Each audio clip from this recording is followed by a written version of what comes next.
Magalle ko eenyu maqaan kee harrafee ni dabjuun si arge kottu kottu. Anarraa malkoota maqaa koo anarraa malkoota maqaa koo rakkiti gaafadhu warra koo beenu beenu. Magalle ko eenyu maqaan kee magalle ko eenyu maqaan kee harrafee ni dabjuun si arge kottu kottu. Anarraa malkoota maqaa koo anarraa malkoota maqaa koo rakkiti gaafadhu warra koo beenu beenu.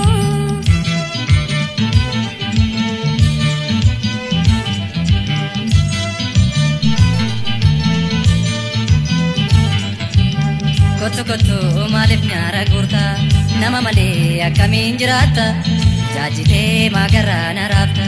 Hamma nasi wajjin ijaachu koo inni kaboonyoo harkaan warri koo siin jaalladha si jibbiiti miti warra gabaa ofiin booltuu miti. Hamma nasi wajjin ijaachu koo inni kaboonyoo harkaan warri koo siin jaalladha si jibbiiti miti warra gabaa ormaan booltuu miti. Dammee koo booddosee bareedduu jakoola ayyoo kee faaboo keetoo nyaara naatti gora silaalee lakkadee si fuudha. Naadhaan gaafadhu jaarsuma hin argite ulfinaa taphujii foomiti. Dammee koo booddosee bareedduu jakoola ayyoo kee faaboo keetoo nyaara naatti gora silaalee lakkadee si fuudha. Naadhaan gaafadhu jaarsuma hin argite ulfinaa taphujii foomiti.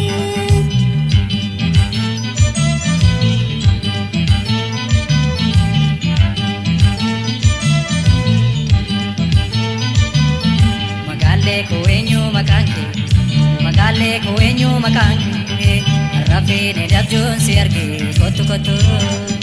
Anarraa malkoota maqaa koo anarraa malkoota maqaa koo rakkiti gaafadhu warra koo beenu beenu.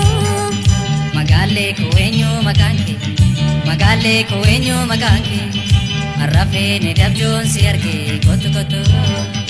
Anarraa malkoota maqaa koo anarraa malkoota maqaa koo rakkiti gaafadhu warra koo beenu beenu.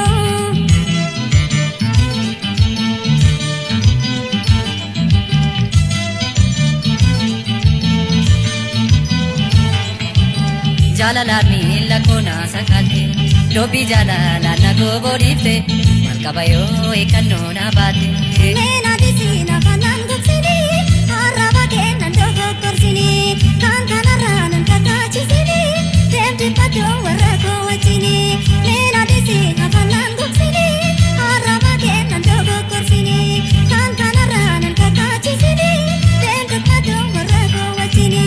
Dammee koo booddosee bareedduu jakoola ayyoo kee faaboo keetoo nyaara naatti gora silaalee lakkadee si fuudha.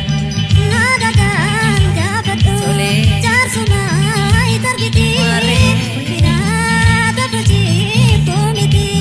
Dammee koo booddosee bareedduu jakoola ayyoo kee faaboo keetoo nyaara naatti gora silaalee lakkadee